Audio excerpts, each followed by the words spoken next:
بسم الله الرحمن الرحيم ألف لام را تلك آيات الكتاب المبين إنا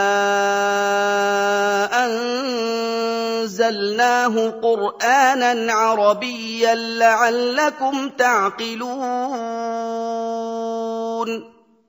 نحن نقص عليك أحسن القصص بما أوحينا إليك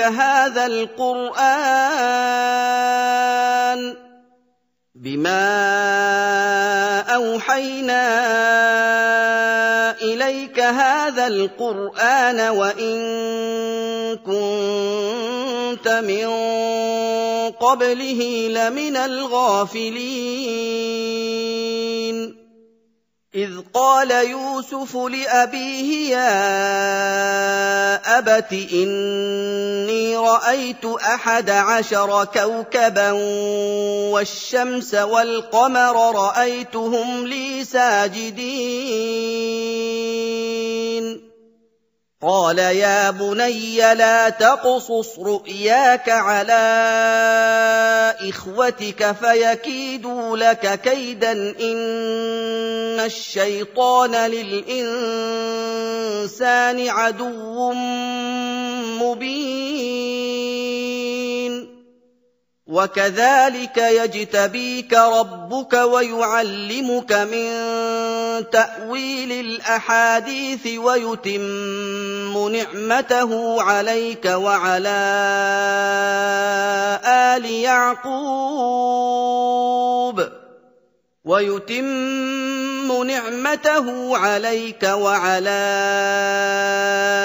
يعقوب كما أتمها على أبويك من قبل إبراهيم وإسحاق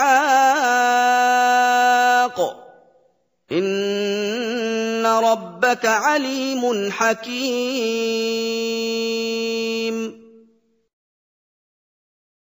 शुरू अल्लाह के नाम से जो बड़ा मेहरबान निहायत रहम वाला है। अलिफ लाम रा, ये किताब रोशन की आयतें हैं। हमने इस कुरान को अरबी में नाजिल किया है ताकि तुम समझ सको। ए पैगंबर सल्लल्लाहु अलैहि वसल्लम, हम इस कुरान के जरिए से जो हमने तुम्हारी तरफ भेजा है तुम्हें एक निहायत अच्छा किस्सा सुनाते हैं और तुम इससे पहले बेखबर थे। जब यूसुफ ने अपने वालिद से कहा कि अब्बा, मैंने ख्वाब में 11 सितारों और सूरज और चांद को देखा है, देखता क्या हूं कि वो मुझे सजदा कर रहे हैं। उन्होंने कहा कि बेटा, अपने ख्वाब का जिक्र अपने भाइयों से न करना, नहीं तो वो तुम्हारे हक में कोई फरेब की चाल चलेंगे। कुछ शक नहीं कि शैतान इंसान का खुला दुश्मन है। और इसी तरह खुदा तुम्हें बरगुजीदा व मुमताज करेगा और ख्वाब की बातों की ताबीर का इल्म सिखाएगा। और जिस तरह उसने अपनी नेमत पहले तुम्हारे दादा परदादा इब्राहीम और इसहाक पर पूरी की थी, उसी तरह तुम पर और औलाद याकूब पर पूरी करेगा। बेशक तुम्हारा परवरदिगार सब कुछ जानने वाला और हिकमत वाला है। लक़द कान फी यूसुफ व इख्वतिही आयातुल लिस्साइलीन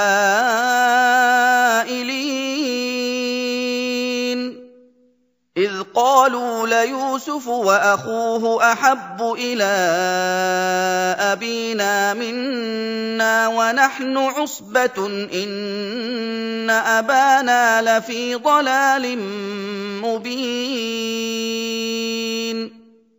اقتلوا يوسف أو اطرحوه أرضا يخل لكم وجه أبيكم وتكونوا من بعده قوما صالحين قال قائل منهم لا تقتلوا يوسف وألقوه في غيابة الجب يلتقطه بعض السيارة إن كنتم فاعلين قالوا يا أبانا ما لك لا تأمنا على يوسف وإنا له لناصحون أرسله معنا غدا يرتع ويلعب وإنا له لحافظون यूसुफ और उनके भाइयों के किस्से में पूछने वालों के लिए बहुत सी निशानियां हैं। जब उन्होंने आपस में तज़किरा किया कि यूसुफ और उसका भाई अब्बा को हमसे ज्यादा प्यारे हैं, हालांकि हम जमात की जमात हैं, कुछ शक नहीं कि अब्बा सरीह गलती पर हैं। तो यूसुफ को या तो जान से मार डालो या किसी मुल्क में फेंक आओ, फिर अब्बा की तवज्जो सिर्फ तुम्हारी तरफ हो जाएगी और उसके बाद तुम अच्छी हालत में हो जाओगे। उनमें से एक कहने वाले ने कहा कि यूसुफ को जान से न मारो, किसी गहरे कुएं में डाल दो कि कोई राहगीर निकाल कर और मुल्क में ले जाएगा।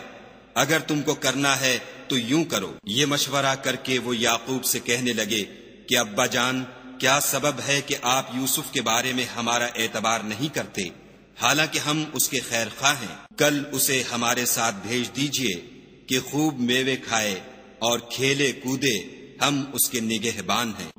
قال إني ليحزنني أن تذهبوا به وأخاف أن يأكله الذئب وأنتم عنه غافلون قالوا لئن أكله الذئب ونحن عصبة إنا إذا لخاسرون فلما ذهبوا به وأجمعوا أن يجعلوه في غيابة الجب وأوحينا إليه لتنبئنهم بأمرهم هذا وهم لا يشعرون وجاءوا أباهم عشاء يبكون قالوا يا أبانا إنا ذهبنا نستبق وتركنا يوسف عند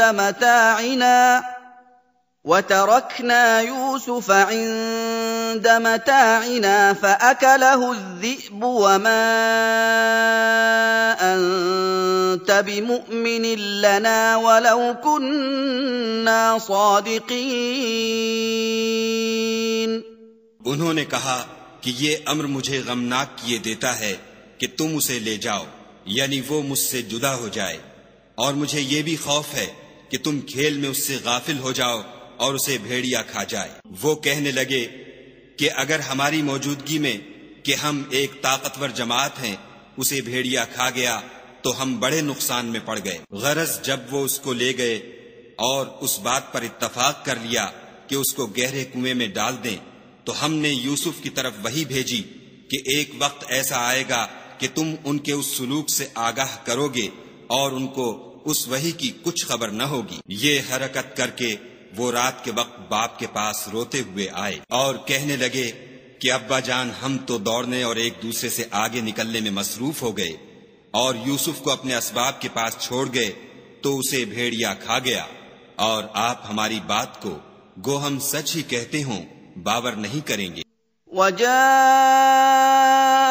अला क़मीसिही बिदम कज़िब قال بل سولت لكم أنفسكم أمرا فصبر جميل والله المستعان على ما تصفون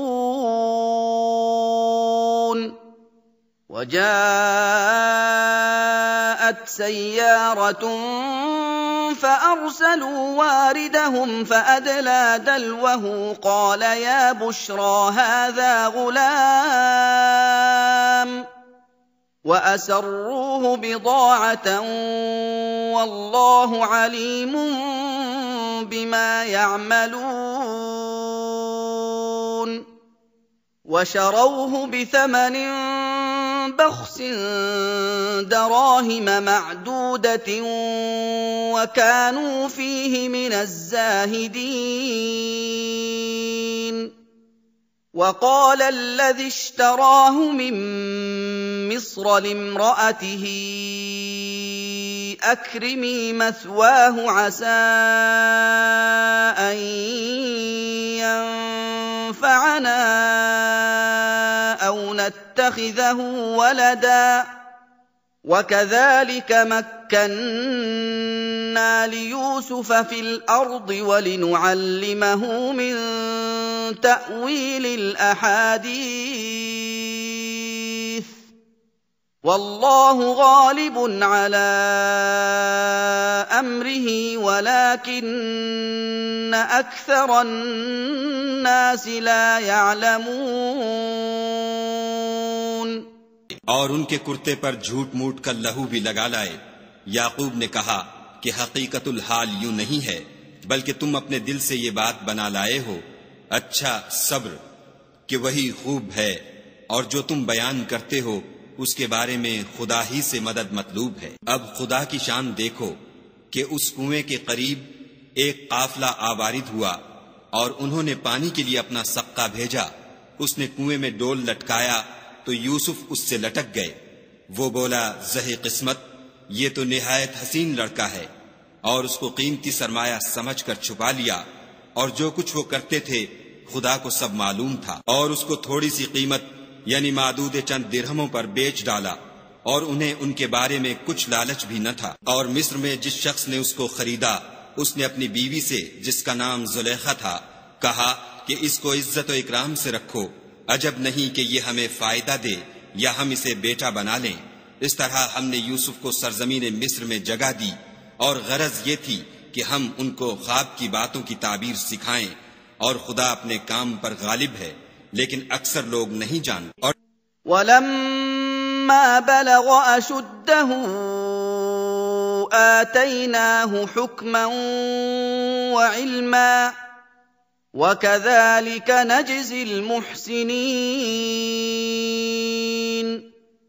वरावदत्हु अल्लती हुव फी बैतिहा अन नफ्सिही वग़ल्लक़तिल अबवाब वक़ालत हैत लक قال معاذ الله إنه ربي أحسن مثواي إنه لا يفلح الظالمون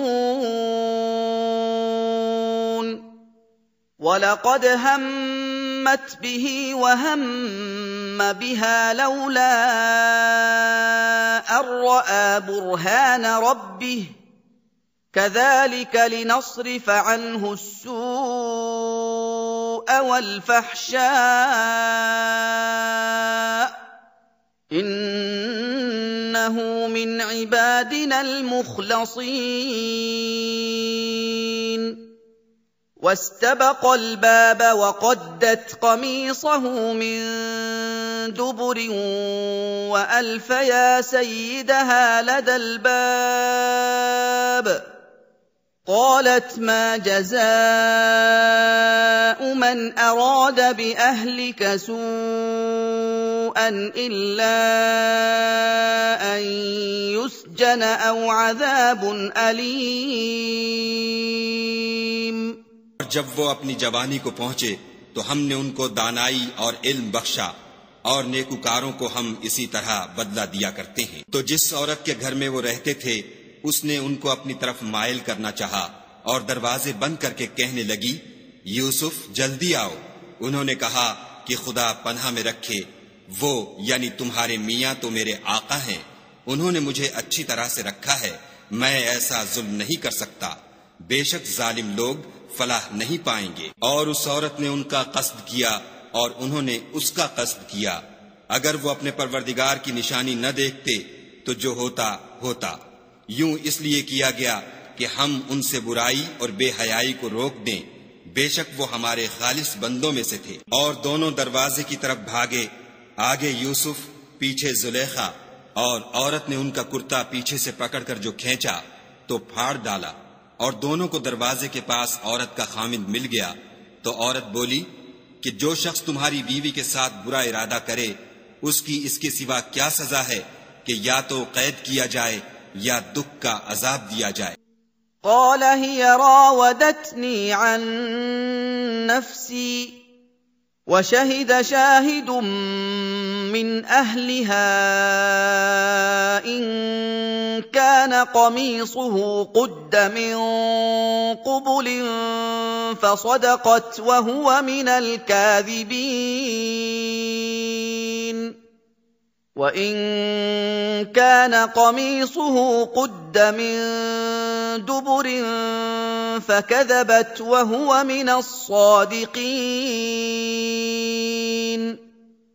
فلما رأى قميصه قد من دبر قال إنه من كيدكن إن كيدكن عظيم يوسف أعرض عن هذا واستغفري لذنبك إنك كنت من الخاطئين। यूसुफ ने कहा, इसी ने मुझको अपनी तरफ मायल करना चाहा था। उसके कबीले में से एक फैसला करने वाले ने यह फैसला किया कि अगर इसका कुर्ता आगे से फटा हो तो ये सच्ची और यूसुफ झूठा है, और अगर कुर्ता पीछे से फटा हो तो ये झूठी और वो सच्चा है। जब उसका कुर्ता देखा तो पीछे से फटा था, तब उसने जुलेखा से कहा कि ये तुम्हारा ही फरेब है, और कुछ शक नहीं कि तुम औरतों के फरेब बड़े भारी होते हैं। यूसुफ, इस बात का ख्याल न कर, और जुलेखा तू अपने गुनाह की बख्शिश मांग, बेशक खता तेरी ही है। وقال نسوة في المدينة امرأة العزيز تراود فتاها عن نفسه قد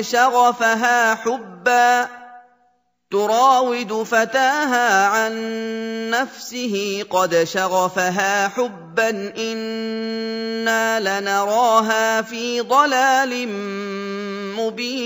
مبين فلما سمعت بمكرهن أرسلت إليهن وأعتدت لهن متكأ وآتت كل واحدة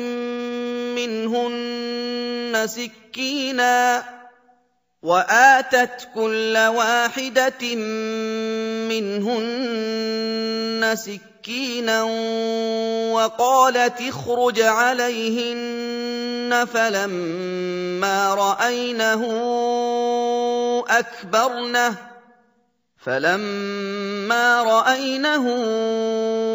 أكبرنه وقطعن أيديهن وقلن حاش لله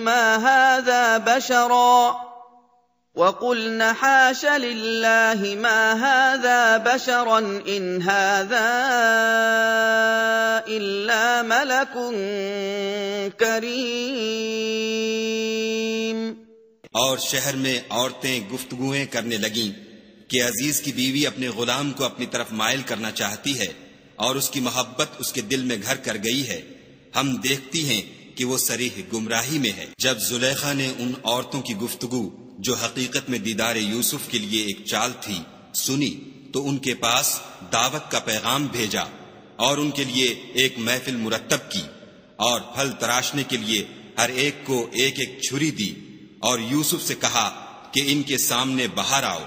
जब औरतों ने उनको देखा तो उनका रौबे हुस्न उन पर ऐसा छा गया कि फल तराशते तराशते अपने हाथ काट लिए और बेसाख्ता बोल उठी कि सुभान अल्लाह, ये हुस्न, ये आदमी नहीं कोई बुजुर्ग फरिश्ता है। तब قالت فذلكن الذي لمتنني فيه ولقد راودته عن نفسه فاستعصم ولقد راودته عن نفسه فاستعصم ولئن لم يفعل ما آمره ليسجنن وليكونن من الصاغرين قال رب السجن أحب إلي مما يدعونني إليه وإلا تصرف عني كيدهن أصب إليهن وأكن من الجاهلين فاستجاب له ربه فصرف عنه كيدهن إنه هو السميع العليم ثم بدا لهم من بعد ما رأوا الآيات ليسجننه حتى حين जुलेखा ने कहा, ये वही है जिसके बारे में तुम मुझे ताने देती थीं, और बेशक मैंने इसको अपनी तरफ मायल करना चाहा, मगर ये बचा रहा, और अगर ये वो काम न करेगा जो मैं इसे कहती हूँ तो कैद कर दिया जाएगा और जलील होगा। यूसुफ ने दुआ की कि परवरदिगार जिस काम की तरफ ये मुझे बुलाती हैं उसकी निस्बत मुझे कैद पसंद है, और अगर तू मुझसे उनके फरेब को न हटाएगा तो मैं उनकी तरफ मायल हो जाऊंगा और नादानों में दाखिल हो जाऊंगा। तो खुदा ने उनकी दुआ कबूल कर ली और उनसे औरतों का मक्र दफा कर दिया, बेशक वो सुनने और जानने वाला है। फिर बावजूद इसके कि वो लोग निशान देख चुके थे, उनकी राय यही ठहरी कि कुछ अरसे के लिए उनको कैद ही कर दें। ودخل معه السجن فتيان قال أحدهما إني أراني أعصر خمرا وقال الآخر إني أراني أحمل فوق رأسي خبزا تأكل الطير منه نبئنا بتأويله إنا نراك من المحسنين قال لا يأتيكما طعام ترزقانه إلا نبأتكما بتأويله قبل أن يأتيكما ذلكما مما علمني ربي إني تركت ملة قوم لا يؤمنون بالله وهم بالآخرة هم كافرون واتبعت ملة آبائي إبراهيم وإسحاق ويعقوب ما كان لنا أن نشرك بالله من شيء ذلك من فضل الله علينا وعلى الناس ولكن أكثر الناس لا يشكرون और उनके साथ दो और जवान भी दाखिले जिंदा हुए। एक ने उनमें से कहा कि मैंने ख्वाब देखा है, देखता क्या हूँ कि शराब के लिए अंगूर निचोड़ रहा हूँ। दूसरे ने कहा कि मैंने भी ख्वाब देखा है, मैं ये देखता हूँ कि अपने सर पर रोटियां उठाए हुए हूँ और जानवर उनमें से खा रहे हैं। तो हमें इनकी ताबीर बता दीजिए कि हम तुम्हें नेकूकार देखते हैं। यूसुफ ने कहा कि जो खाना तुमको मिलने वाला है वो आने नहीं पाएगा कि मैं उससे पहले तुमको उसकी ताबीर बता दूंगा। ये उन बातों में से है जो मेरे परवरदिगार ने मुझे सिखाई हैं। जो लोग खुदा पर ईमान नहीं लाते और रोजे आखिरत से इनकार करते हैं, मैं उनका मजहब छोड़े हुए हूँ और अपने बाप दादा इब्राहीम और इसहाक और याकूब के मजहब पर चलता हूँ। हमें शाया नहीं है कि किसी चीज को खुदा के साथ शरीक बनाएं। ये खुदा का फजल है हम पर भी और लोगों पर भी। लेकिन अक्सर लोग शुक्र नहीं करते। या साहिबै السجن أأرباب متفرقون خير أم الله الواحد القهار ما تعبدون من دونه إلا أسماء سميتموها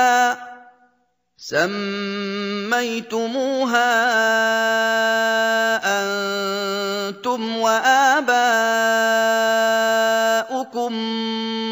ما أنزل الله بها من سلطان إن الحكم إلا لله أمر ألا تعبدوا إلا إياه ذلك الدين القيم ولكن أكثر الناس لا يعلمون जेल खाने के रफीकों, भला कई जुदा जुदा आका अच्छे या एक खुदा यकता व गालिब। जिन चीजों की तुम खुदा के सिवा परस्तिश करते हो वो सिर्फ नाम ही नाम है जो तुमने और तुम्हारे बाप दादा ने रख लिए हैं। खुदा ने उनकी कोई सनद नाजिल नहीं की। सुन रखो कि खुदा के सिवा किसी की हुकूमत नहीं है। उसने इरशाद फरमाया है कि उसके सिवा किसी की इबादत न करो, यही सीधा दीन है, लेकिन अक्सर लोग नहीं जानते। या साहिबै السجن أما أحدكما فيسقي ربه خمرا وأما الآخر فيصلب فتأكل الطير من رأسه قضي الأمر الذي فيه تستفتيان وقال للذي ظن أنه ناج منهما اذكرني عند ربك فأنساه الشيطان